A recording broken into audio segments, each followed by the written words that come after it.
تو چوتھا اور آخری حصے کا ہم شروع کرتے ہیں. تو ہماری بات یہ چل رہی تھی کہ کیا وجہ ہے کہ نئے لکھنے والے اچھا نہیں لکھ رہے. اس زمانے میں تو بہت سارے ایسے لوگ تھے جن کا صرف نام دیکھ کر ہی کتابیں بکتی تھیں. تو یہ وجہ تو نہیں ہے کہ کوئی نئے لکھنے والوں میں کوئی ایسا قابل قدر نام یا ان کا کچھ ایسا کام نہیں ہے جس کی وجہ سے لوگوں میں پسندیدگی حاصل نہیں ہو پا رہی، یا واقعی لوگ اب کتب بینی سے تھک گئے، یا ان کے پاس اتنا ٹائم نہیں ہے کہ وہ اتنی بڑی بکیں پڑھ پائیں. اس سے بہتر کوئی اقتباس پڑھ لیں، کوئی شارٹ ویڈیو دیکھ لیں. پہلے کی بات کی نا آپ نے، وہ جو پہلے لکھنے والے تھے وہ بھی کسی زمانے میں تو نئے تھے. بالکل ایسا ہی ہے، انہوں نے اپنی جگہ بنائی، بالکل بالکل ایسا ہی ہے. لوگوں میں مختلف جگہ پر وہ چھپے، رسائل میں، بعد میں ان کی کتابیں بھی شائع ہوئیں. اور آپ دیکھیں کہ آج کے دور میں وہ کتابیں جو اس زمانے میں چھپا کرتی تھیں اب بھی نئے لے آؤٹ، نئے شائع ہو رہی ہیں، ہاں بالکل نئے پڑھی جا انداز رہی ہیں. سے دوبارہ چھپ رہی ہیں. اچھا، کاپی رائٹ کا اس میں کوئی وہ نہیں ہے، وہ شاید اسی وجہ سے وہ چھپ رہی ہیں. اب جو ہے ایک تو کاپی رائٹ کی طرف بہت رجحان ہو گیا ہے، کتابیں چھپ بھی رہی ہیں، لکھی بھی جا رہی ہیں، اور بک بھی رہی ہیں، پڑھی بھی جا رہی ہیں. نہیں، بہت کم تعداد میں. کچھ کتابیں ایسی ہیں، کچھ مصنفین ایسے ہیں جن کی کتاب مارکیٹ میں آتے ہی فروخت ہو جاتی ہے، نام دیکھ کر ہی ان کا لوگ خریدتے ہیں. خواتین مصنفین ہیں ایسی، کچھ مرد حضرات بھی ہیں. تو نام بکتا ہے یا کتاب بکتی ہے؟ نام بھی بکتا ہے، نام زیادہ بکتا نام زیادہ بکتا ہے. اصل میں جب ایک کتاب پہ چھاپ لگ گئی نا آپ کی، ہے. اور کسی کو پسند آ گیا موضوع، تو پھر آپ کی دوسری کتاب بھی آ گئی، وہ بھی لوگوں تک پہنچی اور پسندیدگی کی سند حاصل کر لی. تیسری میں پھر آپ کو کچھ کرنے کی ضرورت نہیں ہے. نئے مصنفین کے لیے آپ کیا کہنا چاہیں گے کہ وہ کون سے موضوعات پہ لکھیں جس سے لوگ زیادہ سے زیادہ پڑھیں، یا کیا کہتے ہیں، آپ کیا سمجھتے ہیں کہ کون سا موضوع ایسا ہے جس پہ کتابیں نہیں لکھی جا رہی؟ اس وقت جو بہتر موضوع ہے وہ ہے کیریئر پلاننگ کا. تو وہ تو آج کل تو گوگل پہ ہر چیز مل بہت جاتی ہے. ساری چیزیں موجود ہیں، پھر لیکن جب تک آپ افسانوی انداز سے بیان نہیں کریں گے نا. لیکن آپ سمجھتے ہیں کہ آج کی اتنی ٹف پڑھائی کے اندر اسٹوڈنٹ ان کے پاس اتنا ٹائم ہو کہ وہ تو اپنا کام چلانے کے لیے اپنا گوگل دیکھیں، دے گا؟ افسانہ ایک ایسی چیز ہے جو ہر معاشرے میں، ہر طبقے میں شامل ہو جاتا ہے، اور اپنے آپ کو ضم کر لیتا ہے، راغب کر لیتا ہے اپنی طرف. جب آپ کوئی افسانوی طرز کی بات کریں گے تو اس کی طرف تھوڑی سی دلچسپی پیدا ہوتی ہے. اس میں اگر حقائق شامل ہوں گے اس افسانے میں، حالانکہ افسانہ اور حقیقت دو علیحدہ علیحدہ چیزیں ہیں دیکھا جائے تو. اب آپ یہ ضرور کہیں گے کہ دونوں علیحدہ چیزیں ہیں، لیکن اس افسانوی انداز میں اگر آپ حقائق بیان کریں گے.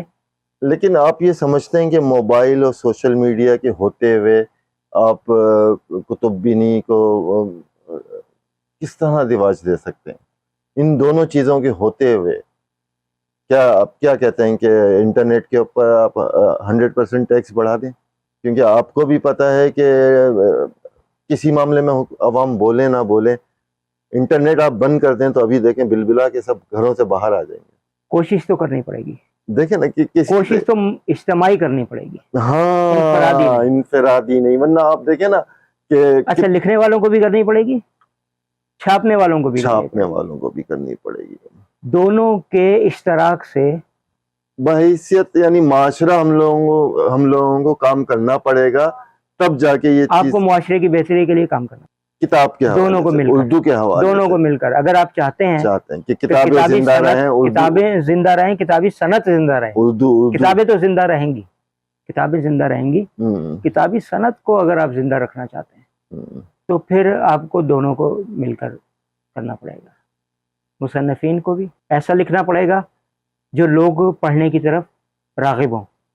اچھا، یہ بتائیے باسط صاحب، آپ نے جو پہلی چاند ہتھیلی پر سفر نامہ، لیکن پھر جو ہے آپ نے چاند ہتھیلی پر جو ہے وہ تو آپ نے سفر نامے کا انتخاب کیا. خالی سفر نامہ تو نہیں تھا یہ، اس میں میری مکس ہی ہے، سفر نامہ اور ذاتی میری زندگی کے بارے میں، اور خاص طور سے 90s کی یادیں وہ شامل ہی ہیں. صرف سفر نامہ نہیں ہے یہ چاند ہتھیلی پہ بھی، کہ آپ کو اس میں بھی آپ نے پڑھا ہے تو آپ کو پتہ چلے گا کہ اس میں نے بہت ساری باتیں لکھی ہیں سفر نامے سے ہٹ کر.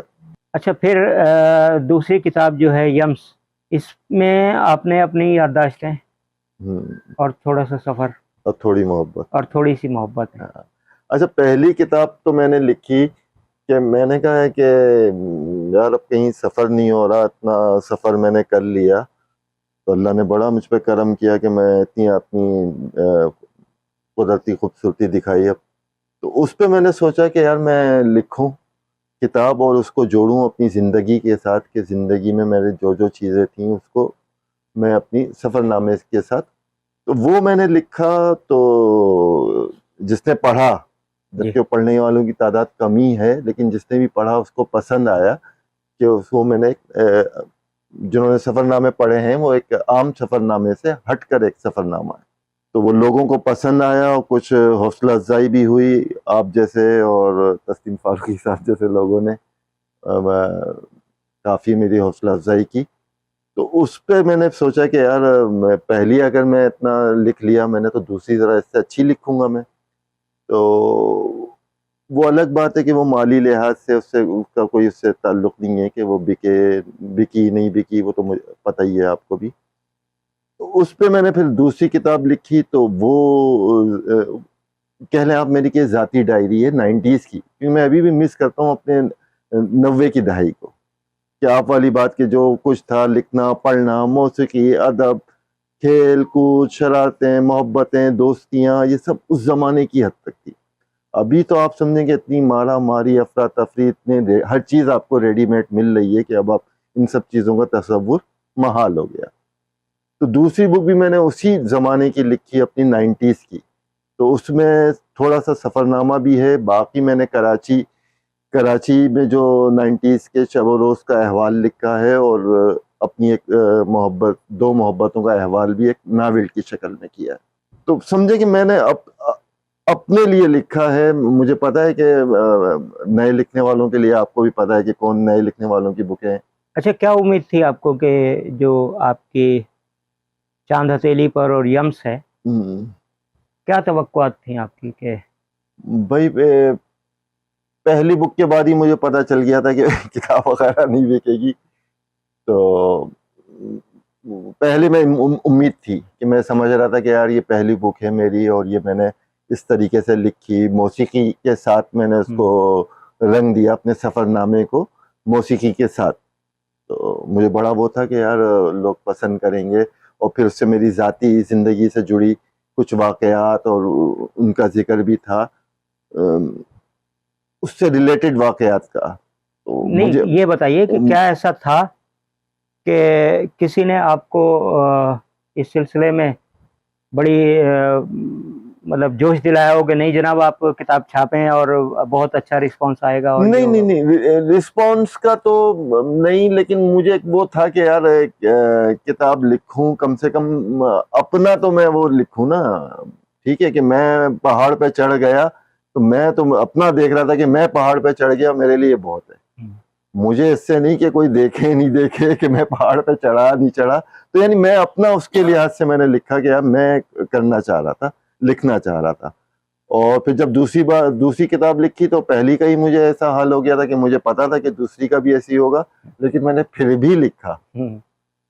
بھی لکھا کہ میرے دل میں جو تھا، جو چیزیں تھیں، وہ میں سمجھتا تھا کہ اچھا ہے ہماری شرارتیں، ہماری محبتیں، ہمارے سفر ایک ریکارڈ پہ آئیں. کم سے کم جو جاننے والے ہیں، وہ دوست احباب جو پڑھیں، تو ان کو پتہ چلے کہ یار ہم نے کتنے حسین پل گزارے تھے. تو آپ یہ کہہ سکتے ہیں کہ دونوں کتابیں میں نے صرف اپنے اس سے یہ لکھی کہ یار نہیں، جب پہلی کتاب کا ایسا رسپانس ملا آپ کو تو دوسری کتاب کی ہمت پھر آپ نے کیوں کی؟ ہاں دیکھیں، وہ دوسری شادی کی تو آپ کو پتا ہے نا کتنی اٹریکشن ہوتی ہے کہ دوسری شادی کامیاب ہوگی. تو میں نے اسی امید پہ دوسری شادی کر لی کہ یار دوسری شادی نہیں کر پا رہا، کم سے کم دوسری کتاب لکھ لو. اور مجھے تو پتا تو تھا کہ اتنا نہیں اس کو رسپانس ملے گا، لیکن مجھے صرف یہ تھا کہ یار جو میرے دل میں، دماغ میں، جو میری یادوں میں جو چیزیں تھیں ان کو میں کم سے کم صفحے پہ لے کے آ جاؤں. تیسری شادی کا بھی ارادہ ہے؟ ہاں بالکل بالکل بالکل بالکل. مجھے تو یعنی اچھا لگتا ہے کہ آپ یہ سمجھیں کہ میرے لیے میرا ماضی سب کچھ ہے، حال میں تو کچھ نہیں رکھا ہوا. کہ جو مارا ماری، افراتفری، جو کچھ بھی آپ کو معاشرے میں نظر آ رہی ہے، میں اس حوالے سے کرن کے لیے تو کچھ بھی نہیں لکھ سکتا. یا تو کوئی ناول لکھوں خیالی اس کا کہ بالکل اس میں ایک افسانوی رنگ ہو، کچھ ہو. اور لیکن میں تو چاہوں گا کہ میں اپنی پرانی زندگی کو ہی لوگوں تک پہنچاؤں کہ ہم لوگ کتنے مزے کرتے تھے، کتنے خوش رہتے تھے، یہ کس طرح دوستیاں نبھاتے تھے، کس طرح شرارتیں کرتے تھے، کس طریقے سے محبتیں کرتے تھے. اچھا یہ مجھے بتائیے گا کہ ایک نئے مصنف جو چاہتے ہیں کہ ان کو کتاب چھپوا کے اپنی ایک پہچان ملے، وہ ذرا مشہور ہوں یا ان کی کتابیں مشہور ہوں، تو ان کے حوالے سے آپ ان کو کیا پیغام دینا چاہیں گے کہ وہ اپنی کتنی کتابیں چھپوائیں اور کیا طریقے اختیار کریں جس سے ان کو شناخت ملے؟ اب کتابیں چھاپنا کوئی کمال کی بات نہیں رہی. کمال کی. اب آپ اپنی کتاب خود بھی چھاپ سکتے، ہر گھر میں پرنٹر موجود ہے. ڈیجیٹل پرنٹنگ جو ہے وہ یہی ہے کہ آپ پرنٹر سے اپنی پرنٹ نکالیں، بائنڈر سے بائنڈ کروا لیں، ایک رنگین ٹائٹل بنوائیں، سارا کام یعنی آپ جانیں گے بار بار آپ دو کتاب چھاپ لیں، ایک چھاپ لیں، 4 چھاپ لیں، 10 بنا لیں. آپ جتنی تعداد میں کتابیں چاہتے ہیں اتنی کتابیں بنوا لیں، اپنے ریک میں سجا لیں ایک کتاب، اور اگر 10 بنائی ہیں تو 9 آپ اپنے احباب میں تقسیم کر دیجیے. یعنی آپ یہ کہنا چاہ رہے ہیں کہ ٹیسٹ پرنٹنگ کے لیے نئے مصنف ان کو چاہیے کہ 20-25 کتابیں چھپوا لیں جن میں ان کی لاگت بھی میں کم آئے سمجھتا ہوں گی، اس میں کوئی حرج نہیں ہے نا، ان کی لاگت بھی کم آئے گی اور ان کو پتہ بھی نہیں. چل جائے لاگت تو بہت آتی ہے، لاگت تو 2 سے 3 گنا زیادہ آتی ہے. اچھا 2 سے 3 گنا. جی ہاں، لاگت تو 2 سے 3 گنا زیادہ. اچھا یوں سمجھ لیں کہ ایک کتاب اگر آپ پرنٹ کرواتے ہیں 200 سے 300 کی تعداد میں، تو وہ کتاب 250-300 بھی چھپتی ہے، ایک کتاب کاسٹ آتی ہے. لیکن جب آپ ڈیجیٹل پرنٹنگ پہ جاتے ہیں تو وہی ایک کتاب 1000 روپے کی پڑتی ہے. اچھا لیکن اس میں یہ کہ کوانٹٹی کم ہو تو وہ کہتے ہیں ان کا شوق بھی پورا ہو گیا، شوق بھی پورا ہو گیا، کام بھی اچھا ہو گیا. چاہیں تو اپنی مارکیٹنگ کر کے اس کو بڑھا بھی سکتے ہیں، بڑھا سکتے ہیں، کی تعداد میں اضافہ کر سکتے ہیں. اس طرح یہ ہے کہ وہ کچھ کتابیں فروخت ہو جائیں گی، لیکن مہنگی بہت ہے.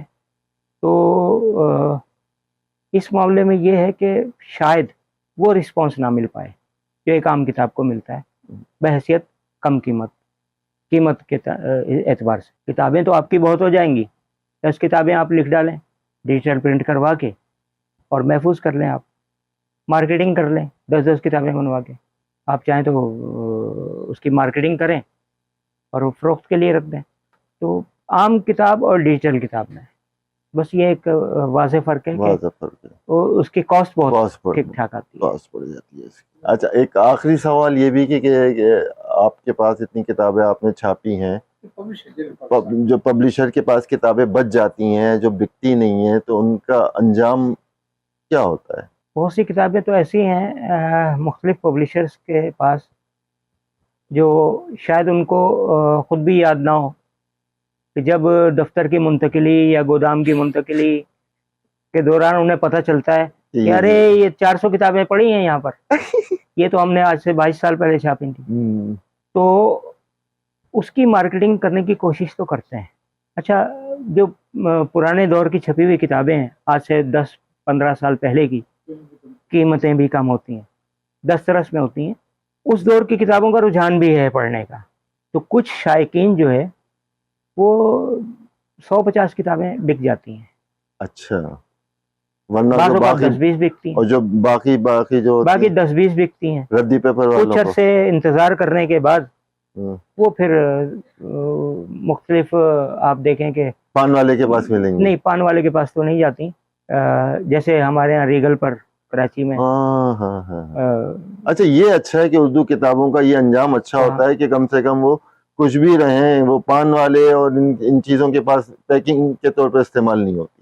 انگلش کتابیں تو جب بھی ہو جاتی ہیں، اردو کتابیں پرانی جگہ پہ کہیں پرانی لائبریری یا پرانی جو دکانیں آپ بتا رہے دیکھیں ہیں یہ جو صدر میں آپ کو بتا رہا ہوں جیسے ریگل مارکیٹ ہے وہاں پہ پہنچ جاتی ہیں. تو اس میں تو وہ کتابیں تو جاتی ہیں جو پبلشر والی ہیں. آپ کی ہماری لائبریری بھی چلی جاتی ہے ہمارے پاس. میں اس لائبریری. دنیا میں نہیں رہوں گا تو میری لائبریری کی کتابیں وہیں ملیں گی آپ کو, کیونکہ ہمارے بچوں میں نہ تو سنبھالنے کا حوصلہ ہے, ایسا ہی ہے نہ پڑھنے کا. پڑھنے کا تو چلیں ٹھیک ہے, انہوں نے اگر کوئی کتاب اگر ایک آدھ اٹھا کر پڑھ لی کبھی, تو میں اپنے گھر کی بات کروں کہ میرے گھر میں پڑھنے کا رجحان ہے میرے بچوں میں. بہت اچھی بات ہے. ڈائجسٹ بھی پڑھتے ہیں, میگزینس بھی پڑھتے ہیں, کہانیاں بھی پڑھتے ہیں, لیکن ایک مرتبہ پڑھنے کے بعد دوبارہ نہیں پڑھتے.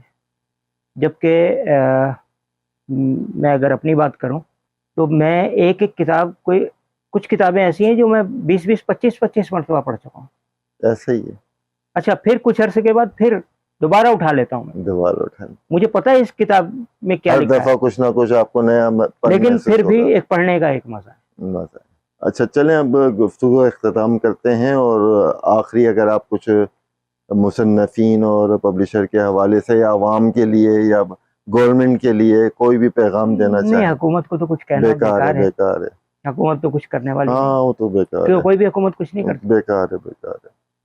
باقی یہ ہے کہ مصنفین لکھنے والے اچھے آئیں, اچھے ہیں. آپ میری طرف اشارہ کر رہے ہیں اچھے نہیں, کچھ اچھے ہیں, کچھ اچھے ہیں, مزید اچھے آنے چاہیے. مزید اچھے ہو, یعنی ہر موضوع پہ کتابیں آنی چاہیے. ہاں, ہر موضوع پہ لکھاری آئیں.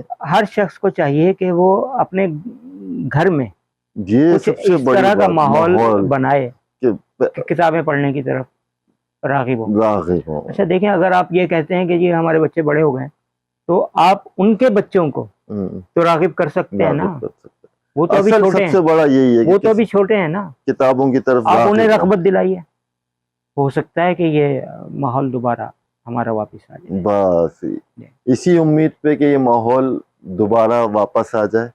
انشاءاللہ پھر ملاقات ہوگی. انشاءاللہ. بہت شکریہ صابر بھائی. خدا حافظ.